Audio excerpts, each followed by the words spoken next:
Sông thầu đó.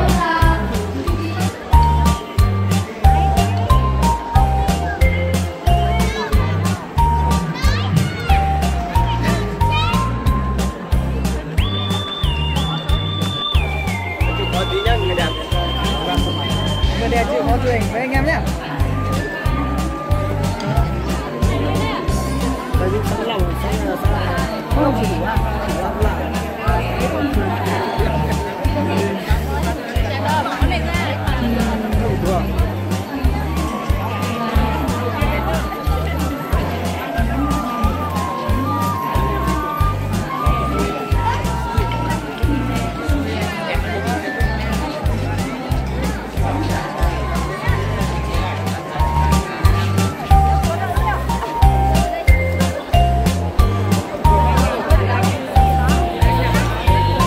thay là nó bóng rồi. Thay là chỉ có một thôi mà. Rồi. Rồi thay là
một điệu múa cực kỳ hay đúng không ạ?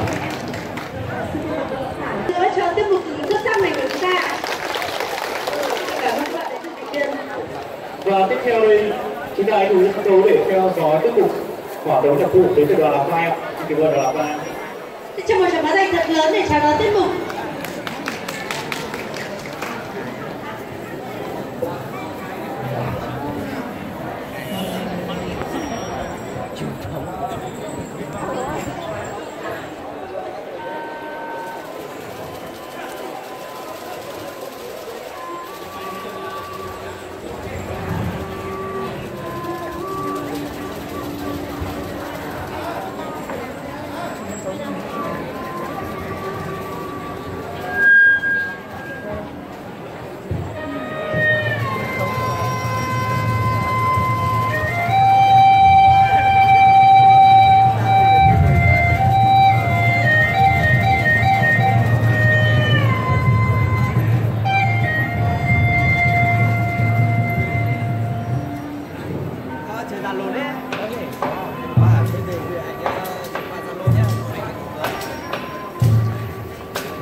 thì cũng là 900 sẽ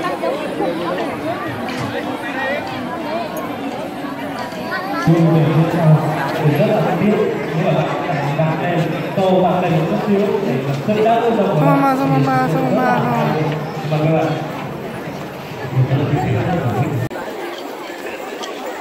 hello. Tất cả mọi người đang lên hình nha. Không quay. có được phép quay không em? Được nhưng mà quay Có mất phí không ạ? anh chờ. Có mất phí anh quay thì anh Sao tự dưng hôm nay lại đẹp này à? Em mà Bình thường có đẹp này đâu.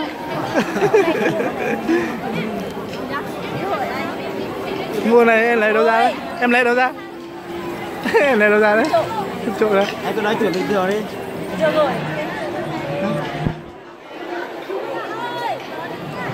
Này nhá. Cái gì? Em không phải là dân tộc Mông nhỉ? Anh không phải tầm mong đúng không? Sao? Làm sao? Thì anh biết thì anh hỏi. Thì bây giờ anh hỏi thôi. Chứ mà ban ngày là không có sao đây. Anh cứ bình tĩnh. Sao đâu. Đi đâu rồi? Có người gọi rồi.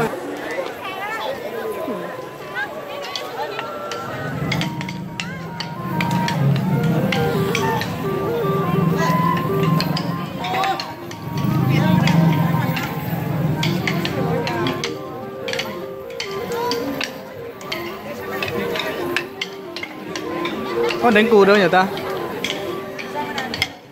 Giá trò là bên mỗi chỉ mua giá trò là Mua hò, con nó. Mà sao một tiếng có gì con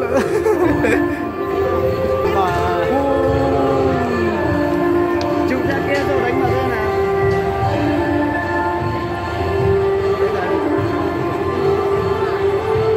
nhưng mà cũng đi theo cũng rồi.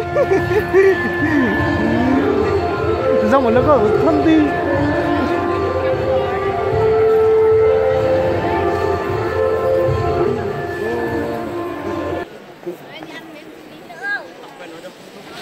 Nữa đi. nào tiếp nào tiếp lại nào. 50 sắc thái. Nhanh lên nào. Kiểu như sắp hôn nhau ấy. Đấy. Sao ấy? My God. Nào Đi từ- làm đi. Làm đi. Thế im này. Yêu nhau à?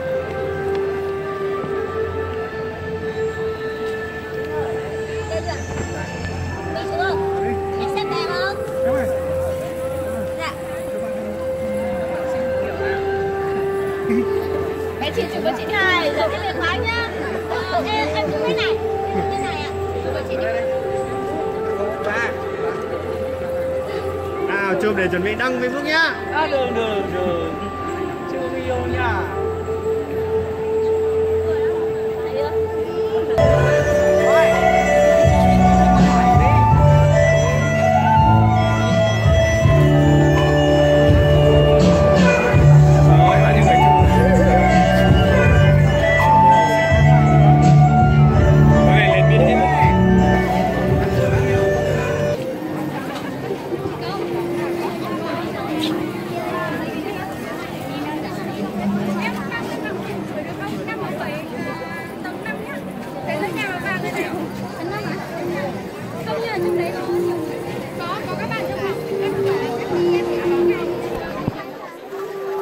Thẻ đâu hết rồi, thẻ Trần Huệ. Anh gì nhỉ? Anh chủ à? Đúng rồi chị. Nhưng mà chị ơi, tình nguyện rồi. Chỉ còn thẻ ban tổ chức thôi.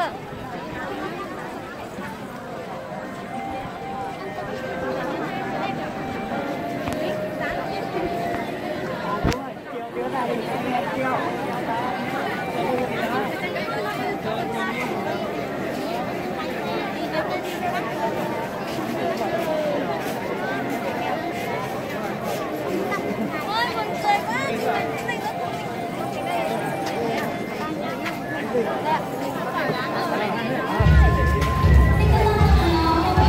Lên hình nhé.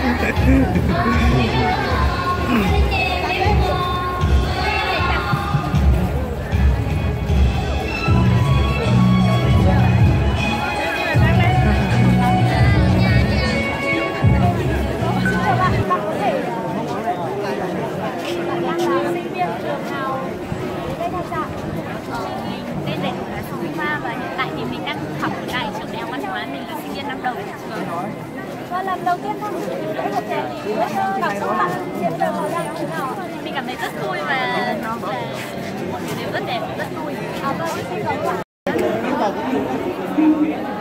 Em đi chợ Bình Nguyễn. Giờ là cả là khối xíu đi chúng ta bây giờ đi tập trung là thì với làm sao tốt và vấn đề là đối với những điều người ta sử dụng cái tập kiểu vừa cùng với một cái giờ sẽ có cầu tá ví dụ như kiểu những cái con trái á nó kiểu như vậy thì sẽ dẫn đến mình có thể có thể thì dẫn đến những cái vấn đề em nghĩ là hai đó.